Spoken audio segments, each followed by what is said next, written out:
The government is finally out with a set of rules to protect your data and mine. Tons of our personal, medical, financial information that we share on the internet every single day will now be more secure. The Data Protection Bill was passed last week after years of consultation, debates, and a massive set of amendments. So now, a Facebook or Google will have to ask you if you want your personal data shared. If you say no, they'll have to protect it. Because children use the internet a lot, their data will now be protected also, which means not shared without consent from their parents. Also, your data cannot be transferred to countries where the government does not want it to go. And of course, there are hefty penalties, as high as 250 crore rupees for companies that do not report data breaches. My colleagues Surabhi Aggarwal and Aashish Aryan, ET's tech boss and tech ace respectively, caught up with the man who's at the helm of affairs as far as data, tech and IT in the country is concerned, Minister Ashwini Vaishnaw. Together they asked the minister about the Data Protection Bill, its implications and its planned implementation. Keep listening to this weekend special exclusive interview on a topic each one of us should have questions about. It's Saturday, the 12th of August. I'm Anirban Chaudhary, and this is the Morning Brief.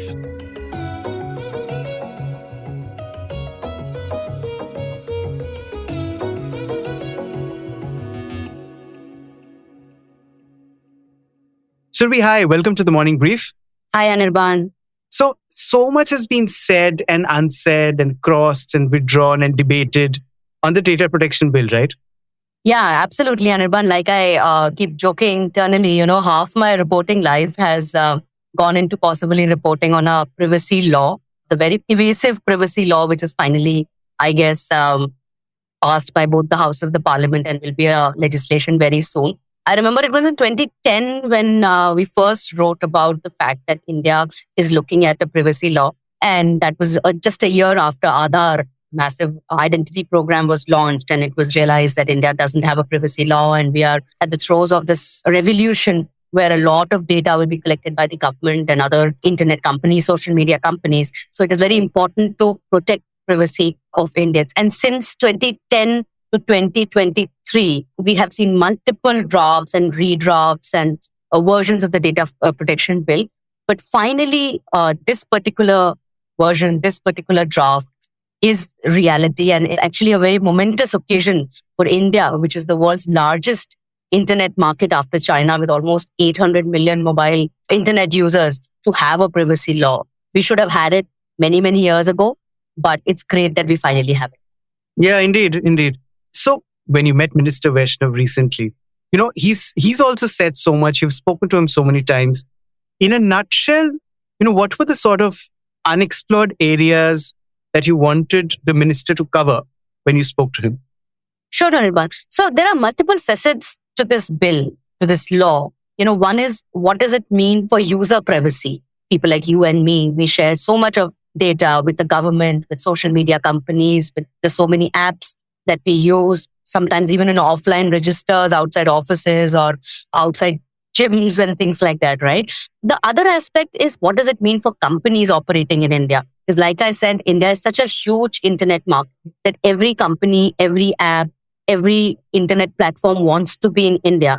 And they already have a lot of data of India. So what does it mean for them, right? And secondly, it also has a lot of geopolitical as well as trade impact. Because if you would remember, the Indian IT industry has been asking for a privacy law for a long, long time. Because there are some countries, for example, Europe, who mandate that a country where the data of their companies is going to should have a privacy law for them to give adequacy.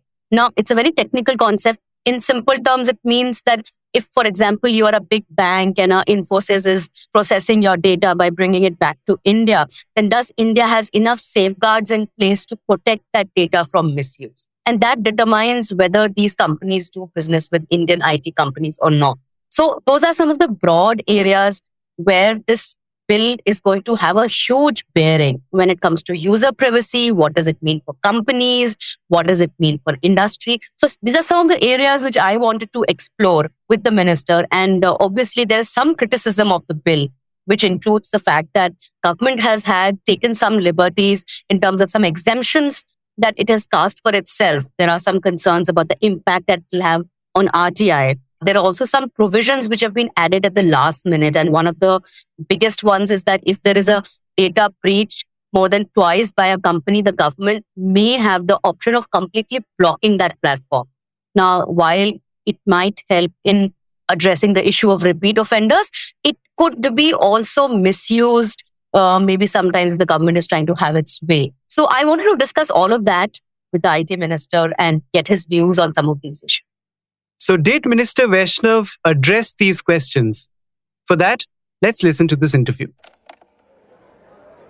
I know it's been a very, very hectic day for you, but thank you so much, Mr. Vaishnaw, for sitting down for this interview with me and Aashish. I would like to start by asking you that if you had to explain to our listeners, maybe in a nutshell, that what are the three big changes that the data protection bill will bring about? What would you say?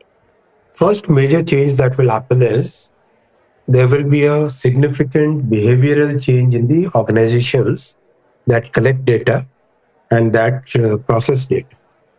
They will implement a variety of protection mechanisms which help them comply with the law. Right. That is first. Second, the sharing of data which happens between organizations, that will change. That will certainly change. Mm-hmm. Third big thing that will happen is people will start looking at Indian languages more seriously because the law provides that every notice, every consent, every form should be available in the 22 languages of the 8th schedule of Constitution. Even the grievance redressal mechanism will get streamlined and the seriousness about protecting personal data will come. When it comes to India, it's already considered to be the tech powerhouse of the world, right? India is already the IT pack office, and we already regarded as one of the largest data markets. What does this data protection bill mean for India, which is already a tech powerhouse, in terms of furthering its business or protection of users? What does it mean for the companies operating in India? What does it mean for companies that are operating from India and servicing global clients? It will mean a lot for the Indian IT industry. Indian IT industry will find better traction all over the world now. There were many instances where the global customers of the IT industry were saying that, okay, do you have a proper data protection regime? So this law will now help the Indian IT industry, one. Second, this will also make the global social media platforms accountable. They will also be bound by the same rules that Indian companies will be bound by. So they will also become more accountable. They will also have to implement the measures for protection of the personal data. So there will be significant changes in their way of working on.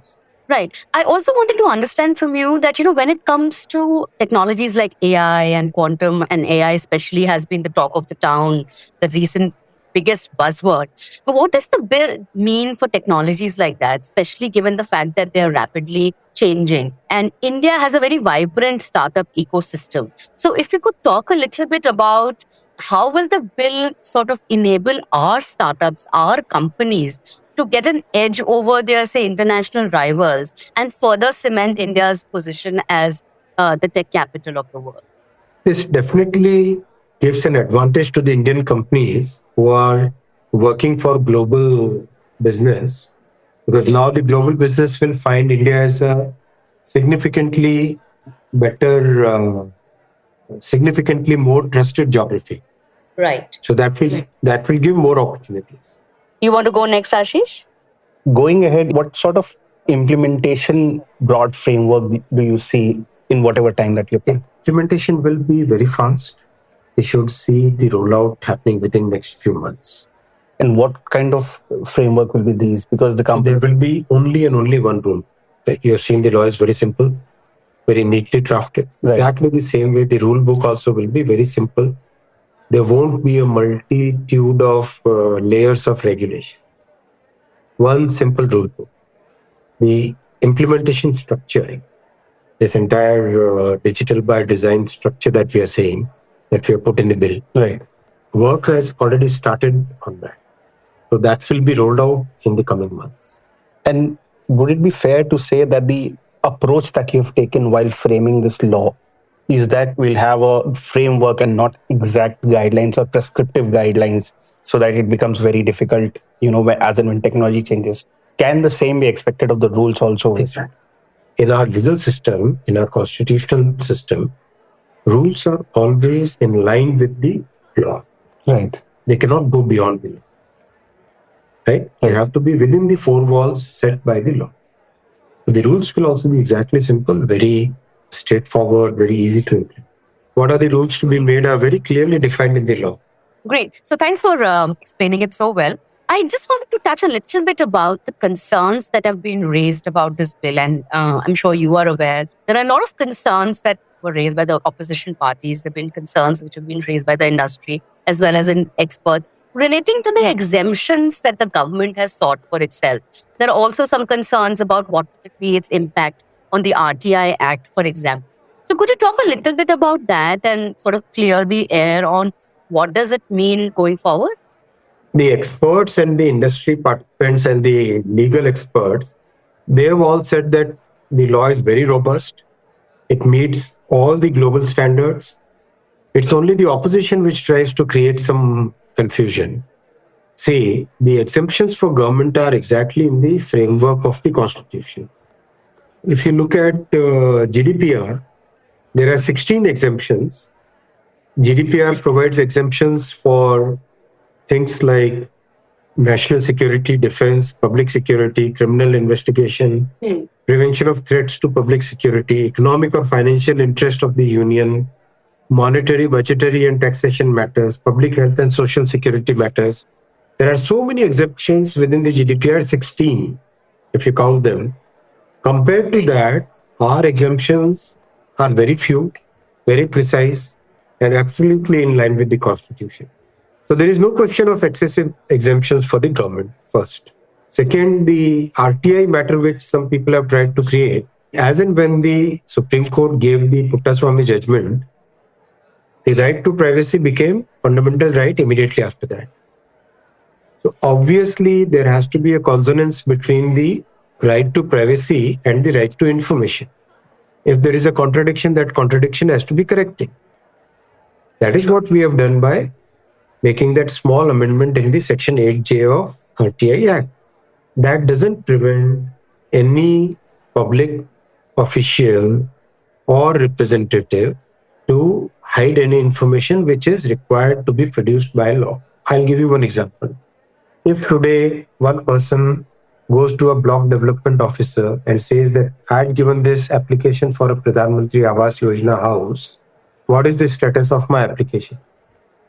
Can the BDO deny that information after this amendment? No. If some public officer or a public representative is required to disclose the date of birth, address, and other personal details in the affidavit, can this amendment prevent? No. Okay. Right? So it's very clear. I think the experts are very clear. The lawyers are very clear. It's only some opposition people who are trying to create a confusion. Just one last question. There has been a lot of criticism that because the government is the largest data fiduciary that there is, there should be additional safeguards when it comes to government itself collecting those data or managing those data. How would you respond to that? See, the government will be fully cognizant of the requirements of data protection. Right. Government has been and will continue to remain so. And the grievance redressal mechanism, the data protection board, the TD set appeal, and the Supreme Court finally, this entire thing will be applicable to everybody, including them. So would it be fair to say that once the bill becomes like it has been passed and becomes law after it is notified, the onus on government agencies to keep the data even more secure than they have been? The onus on every person, every entity who collects citizens' personal data will increase after the passing. Well, that was crisp, just like the bill, right? Yeah, certainly. So as someone who's, well, not as deeply as you guys, but somewhat explored this topic over the over 2 episodes in the morning brief, actually, there are some questions whose answers are still a little unclear to me. And let me ask you these. So, For example, is our so called public data, which is not personal, that Mhm. we consent to put on the website, is that also protected, like, say, it is in Europe's GDPR, which you referred to as well, and the minister did too in your interview? So, Anirban, first of all, let me just clarify that this covers all and every data that you put in, whether it is an Indian company, whether it's a foreign website. So, something that sets out this bill apart from others is that the jurisdiction of this bill extends beyond India, which means that it covers the data of Indians, not just in India, but even outside. So the point is, which is what I was making earlier, that there are so many international companies which operate in India, have access to data of Indians. So the protection of data even extends to where that company is operating from, right? Be it a Singapore or a United States and things like that. So when it comes to your question of whether the data that you key in on a website is protected, of course.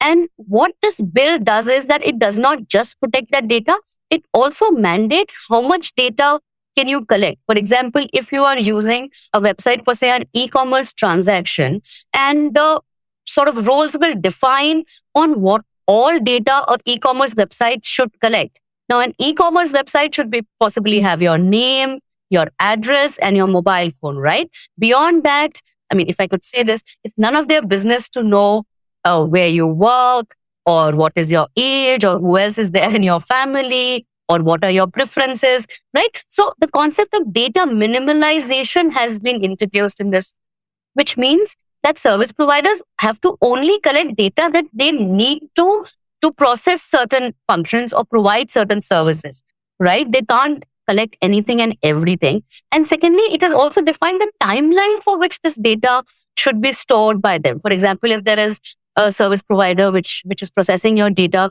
for a limited purpose, then after that purpose is over, they should not keep that data with themselves, right? So they should be delete that data.